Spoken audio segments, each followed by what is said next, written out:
নমস্কার, চলে এলাম নতুন একটা রেসিপি নিয়ে। রেসিপিটা সম্পূর্ণ নিরামিষ। যে কোনো নিরামিষ দিনে এটা ভাতের সাথে হোক, রুটির সাথে হোক, বেশ ভালো লাগে।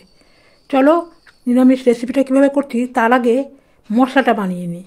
এখানে আমি 1 চামচ করে জিরে, ধনে আর মৌরি শুকনো খোলা একটু ভেজে নিয়ে তারপরে পেস্ট করে নিয়েছি। একটা বড় সাইজের টমেটো পেস্ট করে নিয়েছি। আর ফোড়নে সাদা জিরে, শুকনো লঙ্কা, তেজপাতা। আর গুঁড়ো মশলা নিয়েছি 1 চামচ করে, জিরে, ধনে, হলুদ, লঙ্কার গুঁড়ো।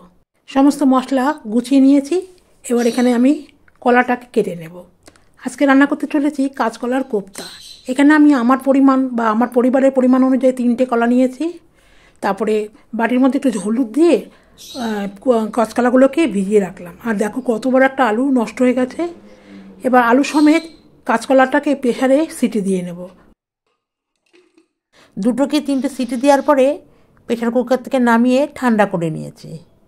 তারপরে কলার খোসাগুলোকে সরিয়ে দিয়েছি। দিয়ে এবার সব একসাথে কলা আর আলুটাকে চটকিয়ে নেব। খুব ভালো করে ম্যাশ করে নিতে হবে হাত দিয়ে। ঠিক এইভাবে ভালো করে চটকিয়ে নিয়েছি। এবার এর মধ্যে কিছু মশলা মিশিয়েছি: নুন, চিনি, হলুদ, লঙ্কার গুঁড়ো, হলুদ গুঁড়ো, কাঁচা লঙ্কা আর কিছুটা কর্নফ্লাওয়ার দিয়ে এটাকে মেখে নেব।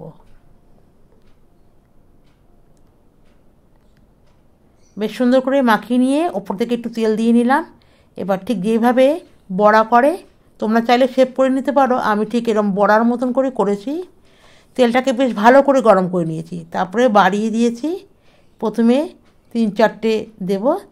তেলটা যখন বেশ ভালো হয়ে গরম হয়ে গেছে, তারপরে আমি একটু নাড়িয়ে নিলাম কড়াই দিয়ে। এবার খুন্তি না, কাঁটা চামচ দিয়ে সুন্দর করে বড়াগুলোকে উল্টিয়ে নেব।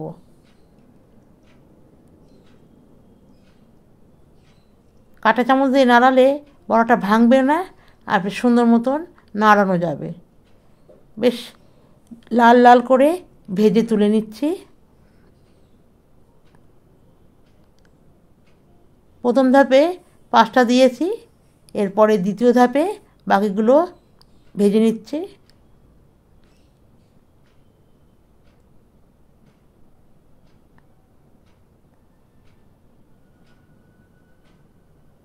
ঠিক আগের মতনই এরকম চামচ দিয়ে নাড়িয়ে নাড়িয়ে সমস্ত বড়াগুলোকে আমি ভেজে একটা বাটিতে তুলে রাখলাম।